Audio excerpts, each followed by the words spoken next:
through major nerve.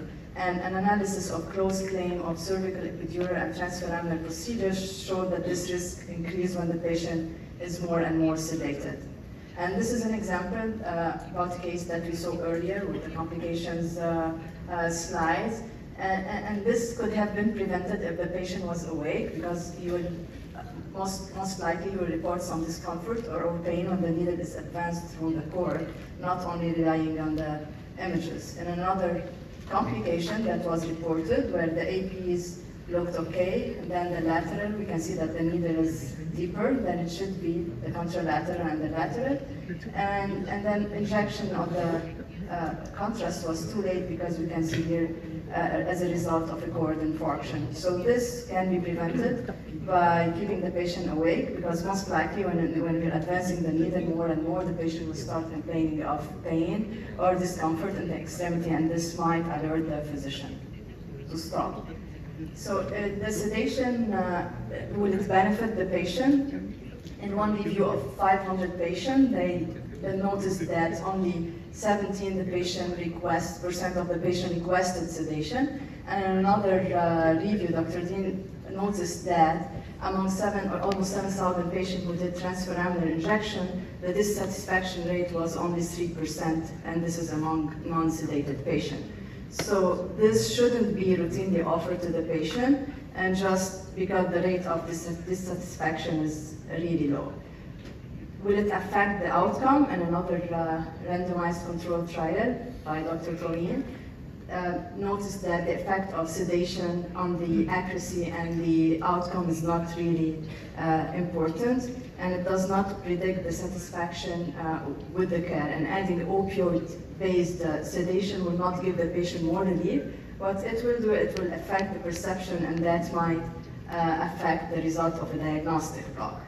So the American Society of Anesthesia warned against having the patient deeply anesthetized, and that was reviewed and repeated. For those procedures that are painful or require prolonged period of or prolonged duration, mild sedation can be given. However, general anesthesia is never recommended, or deep sedation. Our guidelines, all the procedures should be done under local anesthesia, and this will allow the patient to remain awake and to report any discomfort when the needle is advancing toward any major or a large nerve.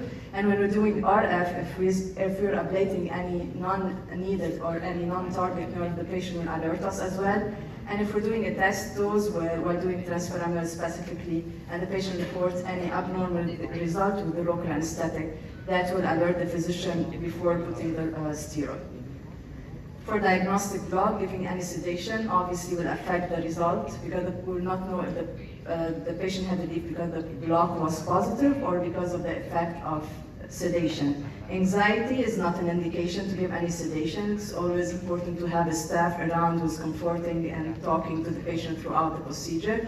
Most of the procedures are short and does not require sedation. So if sedation is to be used, it should be done by an operator that is trained, and better by a separate physician who's trained. It has to be done in a facility that is equipped to deal with potential complication. And it is important to discuss all those potential complications with the patient ahead of time in the informed consent, and stress that this is not like by default needed and can be prevented.